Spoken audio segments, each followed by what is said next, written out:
Hello and welcome to the ShankerZ Talk Show. Today we are joined by none other than Mr. Seb Brown. Hello. Hello. How are we doing? Not too bad. Not too bad. We've also got Golf Nuts and Gmac Golf. Hello. I've got a bone to pick with you, Gmac. Oh, we've started Already. 3'2". I'm at least 3'5". I was being generous with a 2. James is having a laugh as well. We're both 5'8" and not an inch over. 5'9". Oh, that's a load of rubbish. He said he's taller than you. He said he's 5'10". Don't lie. See, I did think they looked a bit similar. I'm just so athletic that he looks bigger. Is that what it is? Right, okay. We'll go with that. So, how are you, Seb? All right? Yeah, I'm very good, thanks, guys. Very good indeed. We see the hashtag United in the background there. Oh, this. Oh, my award. Oh, how did that get in the back of the shot? Unbelievable. Embarrassing. Right, see how we've got fuck all. I've got a calendar. So, let's get to it. Who is Seb On Golf? Wow, yeah, I mean, it's an interesting story. I don't know where that name came from. When I originally thought about starting a YouTube channel, my initial goal for the channel was to talk about golf, like what happens in the game of golf. So a lot about the professional game, to the concept being me talking about golf. It never really happened that way. I think as I actually have a video on my channel that never went live, which was my opening video. It's still sat there now as privated, where I have this really mundane, boring, just straight away talking to the camera video that's really rubbish. And it was me explaining all about that. And then it never happened. About a year went by, I never did anything. And then when it came around to doing it, a lot of changed for me, because I came into all of this really from the football side. So the main thing I do day to day is the hashtag United side of things. And my brother Spencer, who's got a big following in football, and he and I started the business hashtag United together. The football club has become a business together, football and esports team. And through doing all those things and doing all the stuff I do with him and his content, I built a small following at the time. And I'd won this thing called the Trilby Tour a couple of times, which got me a few followers.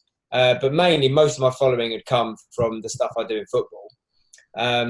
And I always thought, what an opportunity, because I love golf. I'm obsessed with golf, but I wasn't always. I used to be that guy, maybe at 20, just as I was finishing university, where I thought golf was rubbish. And I thought it was boring and for old men and not really for me. And I was really all about football. And how wrong I was. And I sort of thought, had a bit of a epiphany, if you want to use a bit of a cringe word for it, where I thought, you know what, I bet there's so many people out there who are big football fans who shared that mindset and who also thought that golf is rubbish and it isn't what it is to me now, and has been for over a decade now. And I wondered if I can use that following and that audience I started to build from football and bring some people on that same journey with me. So yeah, you looked around and you see, there was already so many people making really great golf content at that point. Talk about your Rick Shields, your Peter Finch, and me and my golf, and it's exploded since then. And I tried to sort of think of how could I have a bit of a point of difference and try and make something different.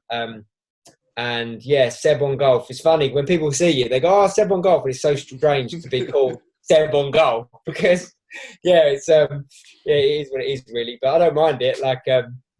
I probably wouldn't name the channel that now if I started again. But there's no point changing it now. I'm already committed. Well, that's it. You're in, and you're quite a way in now, aren't you? So that's it. Yeah. That kind of answers one of the Twitter questions. I had a question from one of the lads that I know off Twitter, Neil Littlewood, and he basically wanted to know if your channel would be as big as it is now without the hashtag United side of things. But like you say, you've just sort of. Well, the answer definitely is no, but it's twofold. One, because obviously a big leg up that I have from being already known in other social circles, online, for what have you. But the second thing is that, hang on, there is a contrary to that, because I probably would have never have started. Well, maybe I wouldn't have started as early and at such a good time, because it's so much harder now to start, especially from scratch. Absolutely. Even getting a push now from another channel is still hard. YouTube's changed so fundamentally, and the way the platform works, the volume of content there is now, the amount of choice people have got is so massive. It's definitely harder now. But also without hashtag, I probably would have more time to put into it. So I think that would help me. So I don't know. I maybe wouldn't have got the inspiration though, because I only really started watching YouTube content and being involved in that world through the stuff I do in football with my brother with hashtag. So probably the answer to that is no. I'm constantly very grateful for the little boost and head start I got on things. But, you know, I've been doing it a long time now, and my you know, I got about 20,000 followers the first like 6 months doing it. Since then, I've obviously got a few more. That's obviously, I'd like to think that's down to the sort of stuff I've made since then. But that boost is invaluable. You can't put a price on that, literally, to be honest. But it also holds me back a little bit because I'm so busy all the time. Like, I'm sitting here in my little home office at home. I've been doing phone calls and working on various things for that company who have their own offices over in Brentwood. I'm not there today, but there's 10 staff at hashtag now that we have to look after, and there's so much that goes on. Got the pro FIFA players, the esports boys, got all the production team, got my brother, all the stuff he does on his channel, which has got, you know, a couple of million followers. So all that stuff is what I'm doing day to day.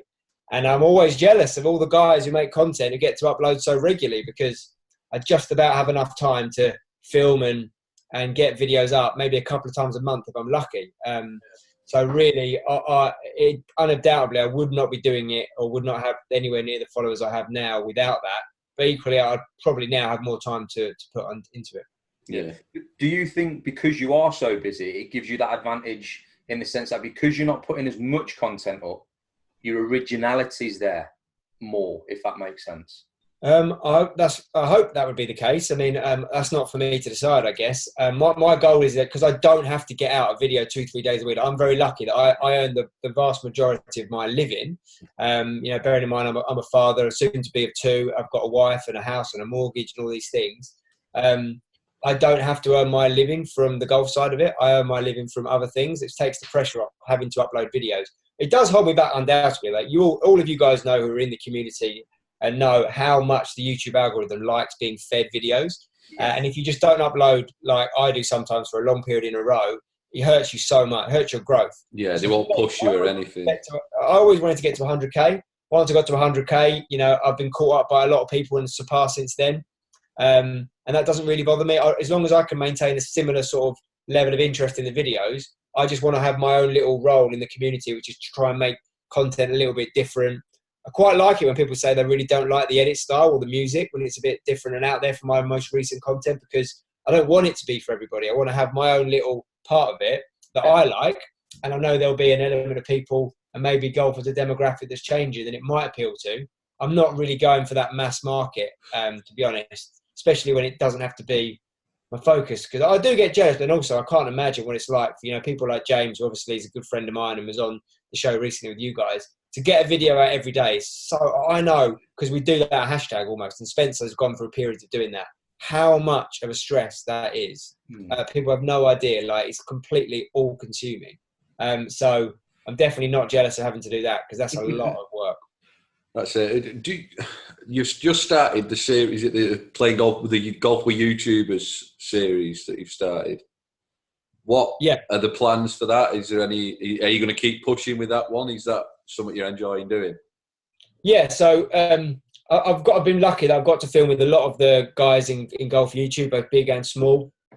But I haven't done it in quite some time. Like, I film with some of the guys very regularly, people who work with the same brands that I do, for example, Adidas and TaylorMade.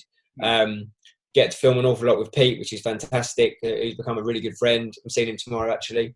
And the same with like the Me and My Golf boys, James Robinson more recently, obviously Rick as well, quite a lot. And I wanted to find a way that was different to just turning up and playing a match or doing a challenge that's been done before. Try and find an edit style where you can put in content that maybe isn't that unique, but you put this the way you present it that's maybe a bit different, that gives people a different insight into those people.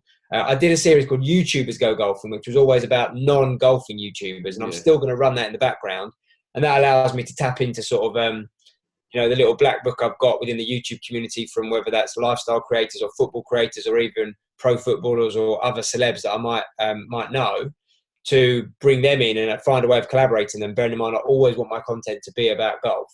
But this new one was just me playing around with a different edit style I had the idea of. I work with a guy called Craig Salter Golf, who works with me in all my videos, whether he's filming or editing them. And he's great because I have a lot of ideas. I have no idea how to actually make them work creatively in editing. I'm not a very good editor. I used to edit a lot of my videos. I don't now, mainly because of time. And Craig will tell you. I'll leave him a voice now. I go, Craig, I had this idea. I want to do this. I want it to be this in the corner. And I want this to happen. And I want the beat to drop like this. And I'm like, all right, is that all right? See you, mate. Let me know how you go on. And he probably absolutely hates that, but he's so good at turning that. Some of the videos I do, we have different things happening at once. Like it's a bit.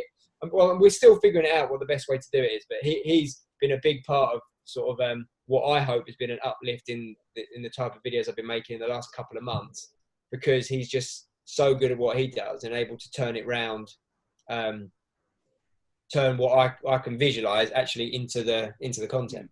Yeah, he's a very talented editor. I followed him quite a while ago now on Instagram because he used to do a lot of fashion stuff, didn't he? Yeah, he does. Yeah, he did. Yeah, I follow. He's very, very talented. So you're lucky to have him on board, really.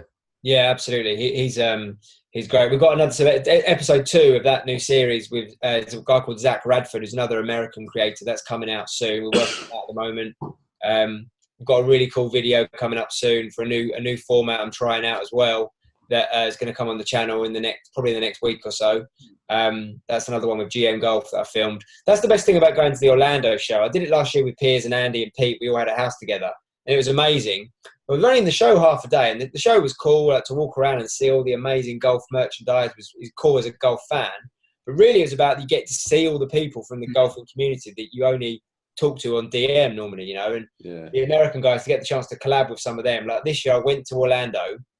This is another example of what it's like when I've got so many other things going on outside of golf. I was there for 46 hours.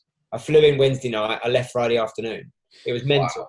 And I played 3 rounds of golf in that time. And it was purely literally, right, this is a chance to go and film with Garrett, a chance to go and film with Zach Radford. And I just got in, filmed and got out. And it was knackering. But I'm so glad I did it because that's now 3 videos. That's like over a month's worth of content for me. Yeah. So, yeah. So James Robinson, that's 3 days worth of content. Yeah, true. We touched before on Adidas and TaylorMade. How did all that come about then? So it's interesting. It isn't to do with this because we have a big deal with Adidas for Hashtag as well. But I actually had the deal with Adidas before Hashtag, which is interesting. Hashtag when we first founded Hashtag, I was working with Adidas. But only in a very early way back then. And I actually got Hashtag a deal with Umbro. Umbro were Hashtag's first kit supplier for the first 2 years of the club. And it was only then once I built a real relationship with Adidas that I was able to then pitch in to the guys in Germany about what Hashtag was and how they could do that as well. And that was fantastic that they did it. It basically came about as I knew someone at Adidas through football, but not Hashtag, but in general. Mm-hmm. And I just told them my plans. I said, look, this is how I see it. I see I'm going to make very different content or hope to make very different content. Hopefully there's an appeal to work with maybe a lot of what I hope to be golf fans as well, but also a lot of new eyes on the sport. So I guess one of the benefits of my content is certainly in the beginning, people who are seeing that content might be new to golf entirely. So they might not already know who Ping or Callaway or any of the other golf brands were. They might be seeing TaylorMade and they go, right, well, that's the brand I see. They might not already be trying to overrule a pre-existing thought about what do I prefer, Callaway or Ping or TaylorMade or whatever. They're just seeing TaylorMade for the first time. So there's an opportunity to bring fresh eyes to those brands and do it in a different way. And, you know, I obviously would say this, but can't be being more genuine when I could say how amazing they've been and what they've done and supported me, not just financially, to allow me to go and hire people like Craig effectively, because, you know, Craig's a talented man and, you know, his services come at a cost, of course. To be able to do things like that and to buy some of the equipment, when you're doing 2 videos a month, you can't do it on ad revenue, let me tell you. That's a perception. I mean, my last video, I might have got 30 quid off it, you know? So it's not going to buy an SD card. So to be able to do that has been amazing for me. But also I can hand on my heart say that I used their products before I was ever endorsed by them. You know, I've always been head to toe Adidas. ever since I was a 12-year-old running around playing football, wanting to be David Beckham, through to when I played golf as well. So yeah, I'm very, very grateful for the support they've given me. You just stole the other question. It was about to be, have you used any other brand in playing golf? But yeah, no. To be honest, I have, obviously, but before I had some TaylorMade clubs, I wasn't exclusively TaylorMade. I had used previous clubs before, but I was pretty much always Adidas head to toe. When you're beginning in golf, you know it's like you're not necessarily a one brand person. People maybe gravitate towards that as they continue their game. I used to have a bit of all the different clubs really, but I always had a TaylorMade putter. That's for sure.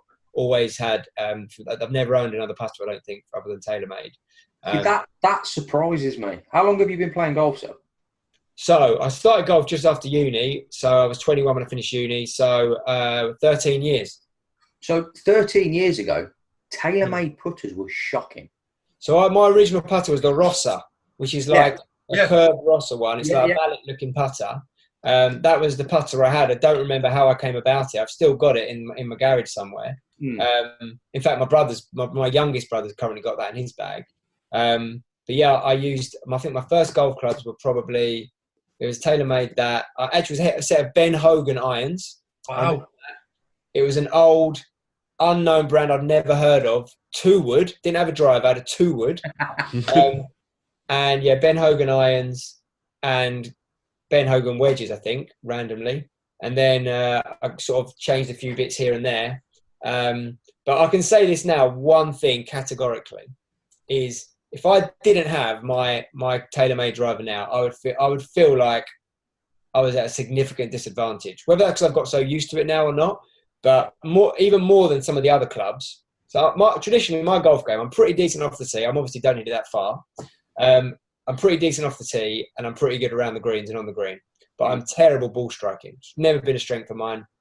If I ever have a good day with my irons, I can shoot pretty low, but that doesn't happen that often. But without the last year, I've just had a fitting for my new sim driver actually, and I was petrified because I was like, I don't know how you're going to get any better than the M5 I had. And bearing in mind, I need to be using the most up-to-date equipment as part of that deal. I was like, I'm really worried about this. I don't want to get rid of this driver. But, they found a way to make a small improvement. I haven't had it yet, so I haven't put it into test, but had the fitting last week at Wentworth. And I'm excited. But, if my deal with TaylorMade ended tomorrow, my YouTube channel got deleted, and I'd 100% be using TaylorMade and Adidas products still, 100%. I can look the camera in the eye and say that. Yeah, that's a lot of belief in one product, isn't it? In one brand, sorry, isn't it? Yeah, I mean, it is. Yeah, but it's what I've found. I've found that I people will say this, and I will be honest. I do think it's individual to each golfer, but for me individually, I find twist face incredibly helpful. I'm not saying everybody would. I'm not saying it's going to be there for everybody. But for me personally, the amount of times I'll hit a drive, and because I've got a bad back issue, what I sort of do is I sort of early extend a bit. So on the way back, I sort of come up a bit. I get plenty of comments, text giving me all sorts of grief for it. It's a physical limitation I've got. But because I do that, as I'm coming into the ball, my club moves that way. So a lot of my club impact is on the heel. And the amount of times I'll hit once, like, you look at the dimples when it's hit, maybe 2/3 of the ball are off the face, and it'll go down the middle, not as far, maybe like 230 or something. Yeah. And people go, "Oh, nice shot," and I'm like, "Oh my god, you don't know how bad a golf shot that was." And I genuinely feel like I'm getting a massive advantage from that. Yeah, fair enough. I haven't tested any other equipment to see if I'd get the same, but if I go away and someone said, "Look, here's another, you got to use this today," I'd feel like I'm at a disadvantage. Me personally. Talking about your strength of driving, we heard a little story about when you were in St Andrews. that was a twist face special, let me tell you. I nearly missed the biggest fairway in golf. Did you hit it off the toe? Yeah, I mean, it barely hit the golf club. Barely. Like, the opposite of what I normally do. It hit on top, where there's a little constant reminder. I'm guessing Pete told you about that one. Yeah. It was. I mean, in my defence, because of my back, I am useless without a warm up, like really bad. So if I had to play in a comp without a warm up, I just wouldn't play because there's no point. I won't be competitive. I need to hit 50 odd balls. I need to have all my stretches. And I got up there late the night before. We went out, had a few drinks in the Jigger Inn and some of the other bars around St Andrews. And we got up early and we're all so excited. We went for breakfast with the guy who was hosting us. And before you knew it, we were on the tee in 15 minutes, didn't hit a single ball or anything. So, yeah, and genuinely, like, I'm someone that I've been lucky enough with the stuff with the Trilby Tour. You know, I've played under quite a lot of pressure. And I tend to get better under pressure. But I definitely felt nerves on that tee. And yeah, I'm talking this far inbounds to the right-hand side from madness. Well, speaking of Trilby Tour, what's it actually like? Because we spoke about it a little while ago, and we've gone on our own little tour with a Manchester organised group. Okay. And we were talking about the Trilby Tour. What's it actually like on the Trilby Tour then? I loved it. I mean, I did really well in it, so obviously you're going to have a good time if you're enjoying it. But a friend of mine did the Trilby Tour, did well, got to the final. So if anyone that doesn't know, I don't know if it is now, but what it used to be is it would be about 15 events across the country, and there'd be about 150 people take part each event. And it's a Stableford 3/4 handicap, so 14 is the maximum handicap. And over the course of the day, the top 4 Stableford scores would all reset. So if you get the top Stableford score, you don't win the event. You then just go into the top 4. The top 4 reset, because it's filmed for Sky Sports, but on a pretty smaller budget. They can't film everyone playing the whole time, so they might miss the winning putt. So they do that, and they regroup everybody, and you go out in a stroke play, 3-hole shootout, playoff, right? And they get all the cameras in there and they film every single shot, and that's the main bit of the show when they put it on Sky. So you take part in that. Then the top 10 from each day go into the grand final at the end of the year. So you end up having 10 or 15 winners of the regional events, and then you have an overall grand final at the end. So in my first year doing it, I was off, I think, 7 or 8 or 9 or something like that, 2013. And I didn't win my regional event. I barely came like 7th or 8th, just about qualified for the final. And the final was at Rockcliffe Hall, which is one of the longest golf courses in Europe. It was playing 7,400 yards, something ridiculous, like really shouldn't be great for me. And I had just a ridiculous day. I shot like 3 or 4 better than my handicap. I won the Stableford tournament, then I also won the playoff as well. Yeah. And then a couple of years later, in 2015, I won the regional event in Hertfordshire, which is the best golf I've ever played under pressure by far. I think I had 2 out of bounds in the first 6 holes, and then I went like 6 under gross for the remainder of the event, including the 3-hole playoff at the end. I just one-putted every single green. It was like I had my original white spider putter was on fire. I've got to do a video at some point because all this is on YouTube. It's all filmed for Sky. It's on YouTube. So if you watch 2015 Hertfordshire regional final Trilby Tour, you see me just one putt from everywhere. It's outrageous. I've never putted like it since. And then I won the grand final that year as well at Forest of Arden. And you think about it, like with Sky cameras there, with sponsors boards up, with a caddy all wearing a boiler suit, a little gallery watching it. Like for amateur golfers like us, it's as good as it gets. Like you can go and play in a low-level pro event and get way less coverage than that. You could go and be a really great golfer like Pete Finch actually is, and without his YouTube fame, go and play in one of those events, and no one's going to ever see it. And Pete, it was different for Pete, of course, but any of the other people in there, if Pete wasn't there, there's very little coverage. So you can go and be an amateur golfer, and you feel the experience. Like you're really nervous, you've got all this pressure on you, and I just absolutely loved it. I don't think it's quite the same now. It's not on Sky anymore, I know that for sure. This is the first year I haven't taken part in it. When you win it, you get like a 3-year exemption. So I've always had exemptions for like the last 5 years to the grand final. So I haven't played in it this year. No, but I would highly recommend it if anyone that likes to, to see what their game's like under pressure. It's good fun. Nice. Thank you. Going on off on your bad back, how much do you think the fitness side of things taking over golf will becoming a major part of golf? Yeah, I mean, massively. I think it's all about, if you're talking about the pros, them getting the most out of their own ability and their own bodies. They know how to really, really... You look at people like Rory and Justin Thomas, talking about height, we've been messing around a bit. But I've been fortunate enough, I've interviewed Rory a couple of times. He's my height, I promise you. And as much as he's really strong, he's not big at all. So he's found a way, and probably, to be fair, Rory's a bad example because he had this innate ability anyway to do what he does with a golf ball, with a golf swing, regardless of before he's got really lean and fit and everything. But I think it's probably big now for the way that the courses are just getting longer and longer. You need to hit it. You know, you look at people like Luke Donald, who's fourth from Grace. He just can't keep up with the guys distance-wise. You know, so yeah, I think if you're all the young guys I know who are trying to become pros, they're all in the gym like 2 or 3 times a week. They're all working on it now. Like, it's just, I don't think it's completely necessary, but like, it's going to help. So golf's already hard enough. If you can find an advantage, or if you have a disadvantage by not being in shape, you're going to struggle. I mean, people that break that trend, you've got, you know, Patrick Reed, maybe, you know, Appin Barnrat. They're not exactly, you know, I can't imagine they're in the gym every day. Even Appin Barnrat's in the gym. Oh, is he really? Well, fair play. Even Beef's in there, isn't he? Yeah. After he's been to Arby's, he goes straight to the gym. Yeah, you tend to see a lot more of the golfers in a gym now than actually on the range. It's kind of one of the bigger coverages now is photo shoots in the gym. And, you know, we're back in, I don't know, let's say 6-7 years ago even, it was more about them being on the driving range, hitting golf balls. And now it's just photographs constantly of them in the gym. Yeah, I think a lot of what you know, Adidas certainly now, Adidas.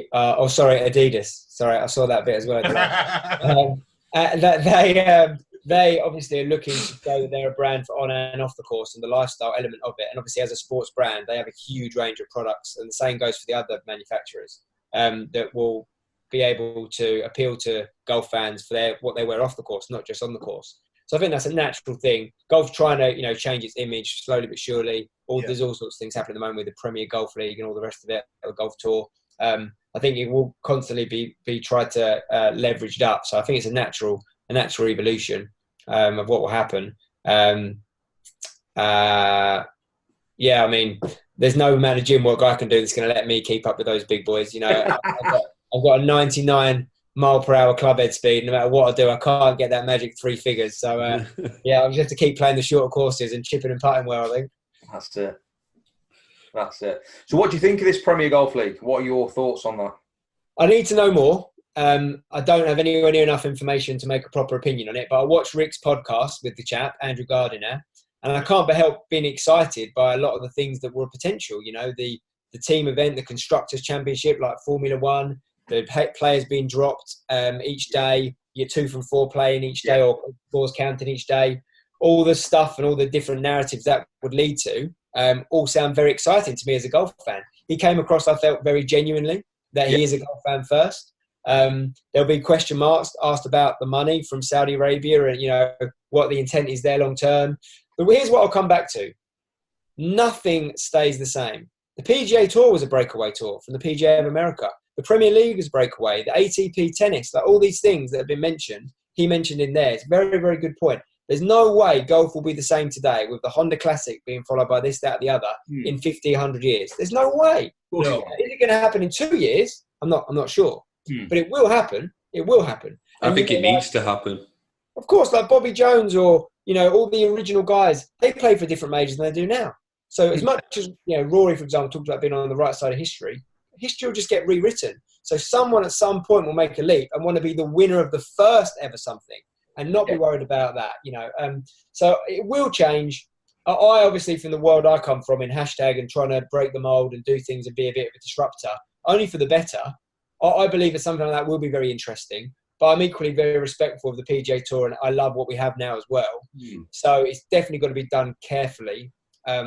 And I think that just means it will take a long time. Yeah, I think for me, because he said the dates were between January and August. Is what he said he was going to be running to. So for my question would be, how's that going to impact the current majors? Well, he said it won't. He said that the majors are obviously massive, including to them. They're on a pedestal. They're above everything else. This is just for stuff to happen in and around them. Ryder Cup doesn't get hurt, you know. And this is the stuff that I think needs to come out. And we now need to just sit and let people talk and think and ask questions. Because as he also said in his interview, and he's done a lot of interviews now the last week or so, that he didn't want this all to come out yet. It's been leaked, you know. They weren't ready. So they're just getting the information out there. People are going to ask questions, going to come back and forward. PGA Tour are a very, very powerful organisation. Nothing's going to change that's going to impact that overnight straight away. People have got to be convinced over a long period of time. So yeah, I can see. I just do not believe something won't. I don't believe we'll have the same game of golf we have now in 50 years' time. I don't believe that will happen. It will change. It's just when it will change and if whether this is the change. But I am very excited to learn more, and I hope they're given a platform to properly explain their plans. I hope at least they're given a chance, because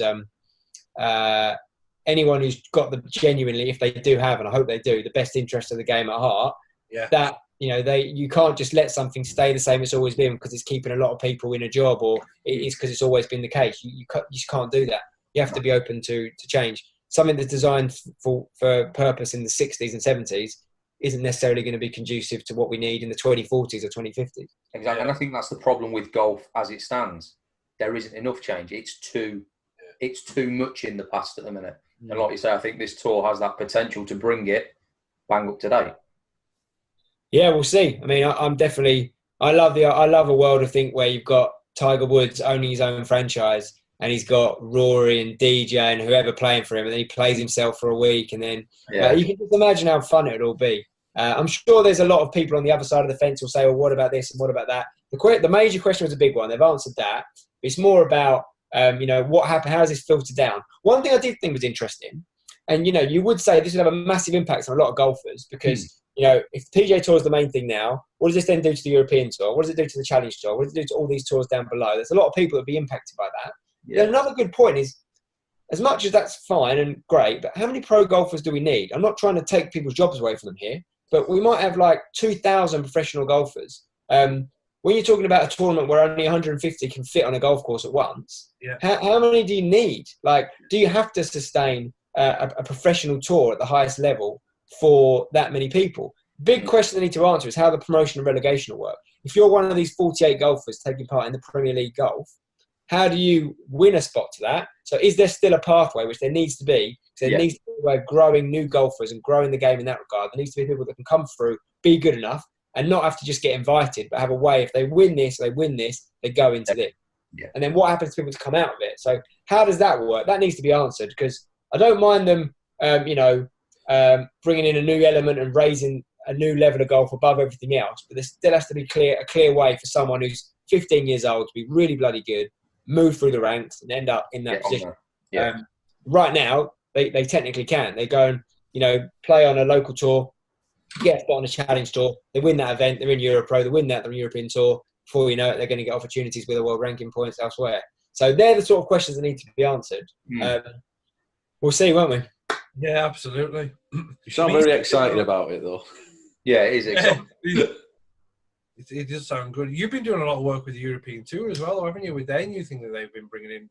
Yeah, I've done quite a bit with them over the years. Most recently, I've been hosting their e-tour, which is the esports for golf in the WGT game. We started it over in Abu Dhabi in January for the first event of the year. There's 6 events this year. The next one is in Denmark. So I'll be heading out to Denmark for that one. And then the global finals of it is out in the Middle East again in Dubai come November. So, very much looking forward to that. Again, it's great.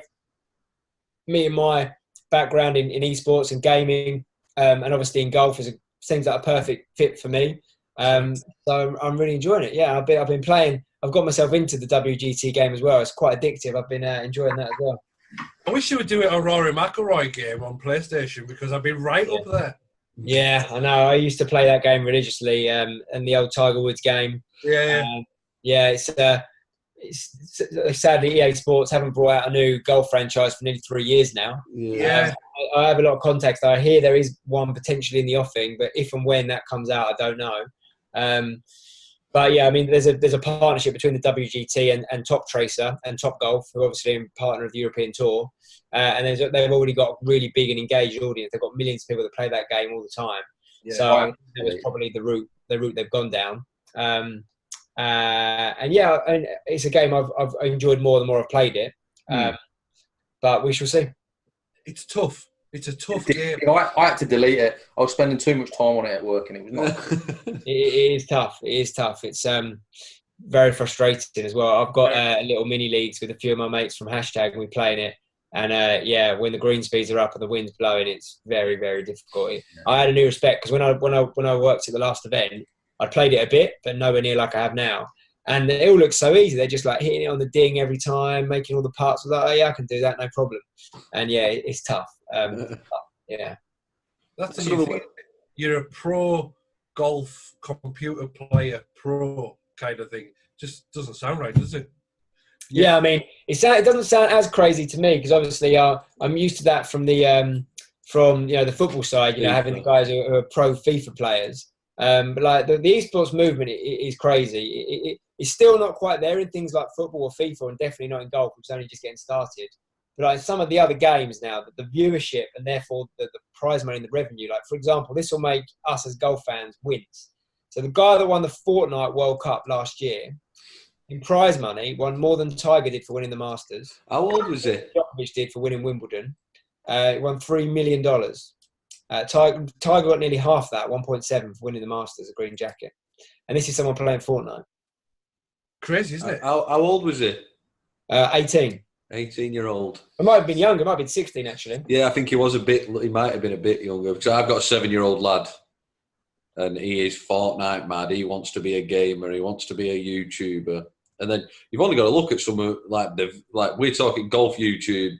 Like you've got Rick Shields who's on 750,000 subscribers. You click on someone who's got a Fortnite channel, and they've got millions. Oh yeah, of subscribers. It's I mean, I look after a lot of. So another thing I do is I have my own agency where I look after other YouTubers and. Because I do a lot of the commercialization, the sponsorships and things for Hashtag and for my brother Spencer and obviously for myself.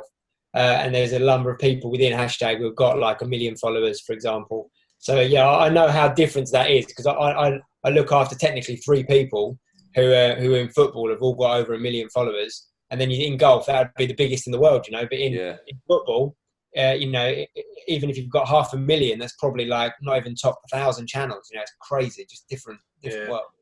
See, I heard on the grapevine that you're the second best agent in the industry. Who's the first? You might have said that. Who said that, Lee? Upload agency. Stuart. Yeah. You know Stuart, do you? Yeah, he's my family member, cousin. Oh, great. Well, he's a great guy, yeah. I've got plenty of stuff with Stuart over the years.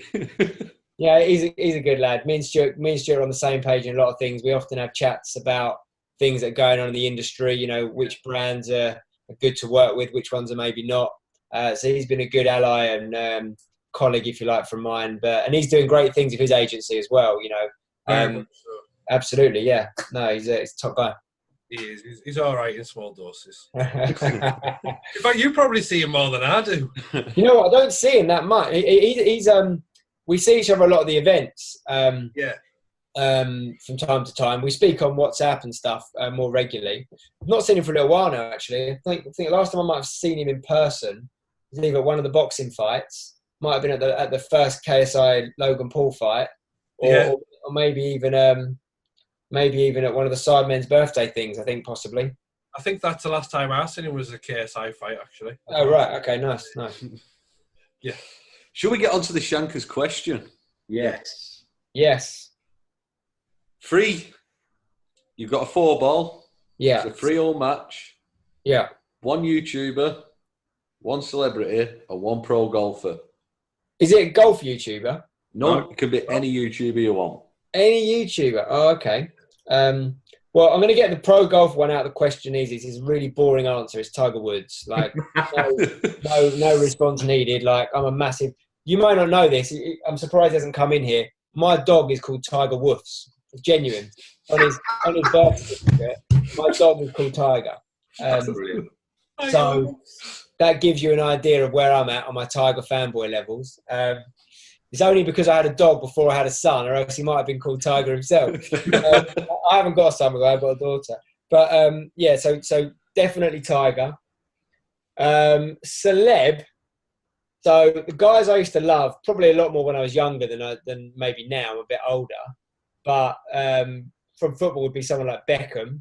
or maybe The Rock. I used to be mad into my wrestling. I used to be absolutely obsessed with wrestling back in the WWF Attitude Era before it became WWE. So The Rock would be right up there or Stone Cold even.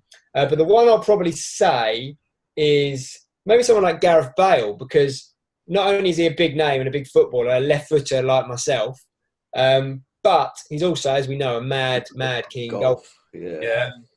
So, maybe one day I'll get to film with him, who knows? But yeah, I'll probably go with Bale just because I know he actually can play golf. And it wouldn't be much fun following around Bex looking for his golden balls in the trees the whole time.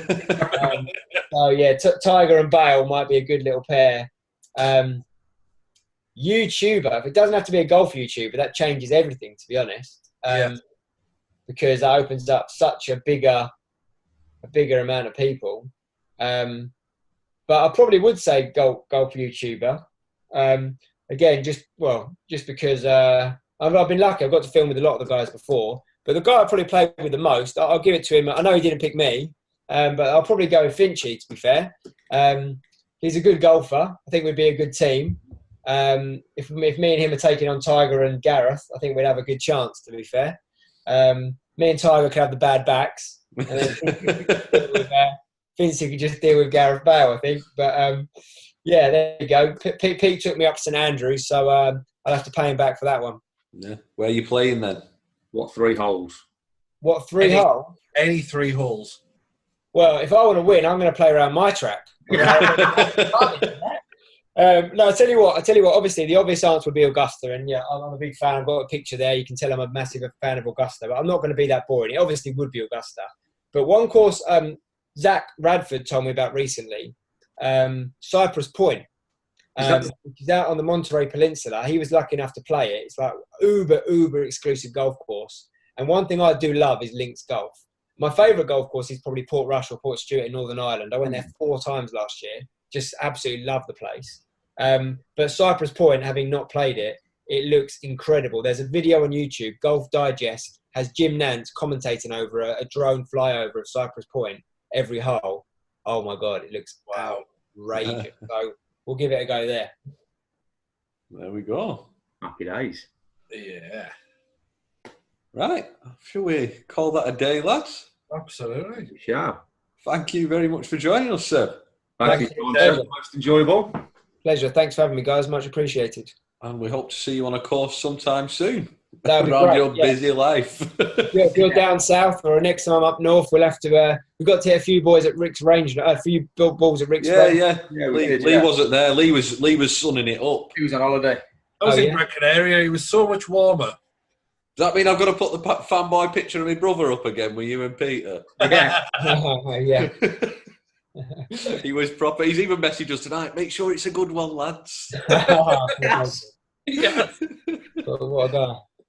So, yeah. Well, thank you very much, mate. Pleasure, guys. Thanks for your time. See you later. Take care. Cheers.